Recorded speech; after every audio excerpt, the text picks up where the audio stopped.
Nós temos visa que tá uma reunião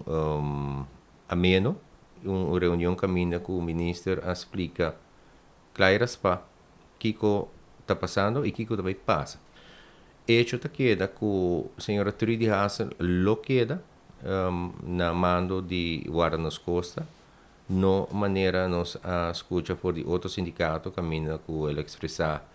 que também tem open solicitatie para outro gente não vem solicitar que tu recona e não.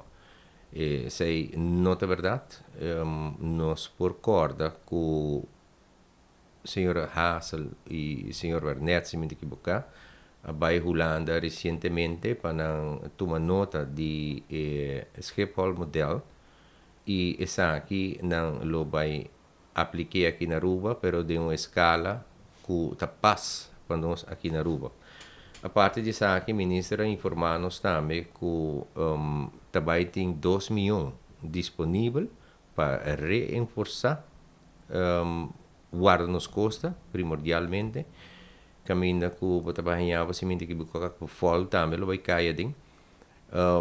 Pero é de suma importância mirando tudo o qual está passando na Venezuela e bom mister preparar para situação imprevisto. E essa aqui me quer ministro trabalha duro de baixo e consequentemente Holanda também compreende a necessidade de sostém que a Aruba tem mister den essa aqui para sobre Holanda é um país hope experienciar den e assunto também de gente não que também busca asilo, bem pedir asilo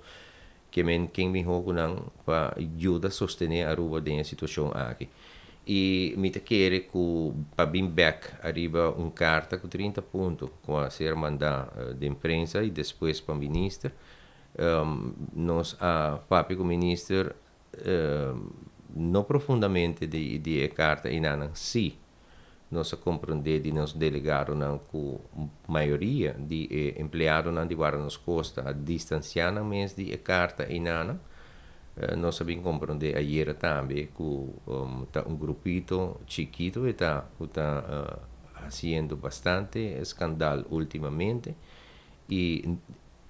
o sindicato em questão não quer reunir com a senhora Hassel, arriba a maioria de pontos nem que está ponto não que é leidinggevende tem de atender com não.